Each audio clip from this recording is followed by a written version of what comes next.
Erich Gonzalez may second anak kay Mateo Lorenzo, malabo pang magbalik showbiz.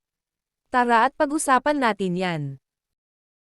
Pero bago ang lahat, kung di ka pa nakasubscribe sa ating channel ay huwag kalimutan mag-subscribe para lagi kang updated sa latest chika. Dalawa na nga ba ang anak ni na Mateo Lorenzo at Erich Gonzalez Lorenzo?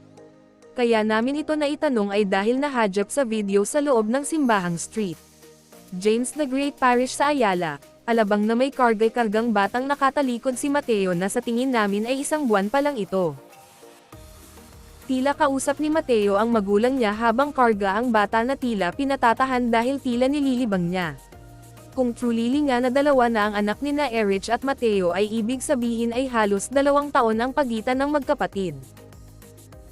Matatanda ang ibinandera ni Father Frankie Mabanta ang larawang bininyagan ang panganay ni na Erich Gonzalez Lorenzo at Mateo Lorenzo na si Jose Mateo noong June 28, 2023. Halos 2 taon na palang naipost ito ng paring kaibigan ng pamilya Lorenzo dahil nabanggit niya na 3 henerasyon na ang anak ni na Erich at Mateo, na bininyagan niya dahil nauna ay siya ang nagkasal sa lolo't lola ng bata na sina Ginoong Martin Lorenzo at Lea de Leon Lorenzo, 34 years ago, at si Father Frankie ang nagbinyag kay Mateo na asawa ng dating aktres, 31 years ago, at heto siya ang nagbinyag sa panganay ng mag-asawa.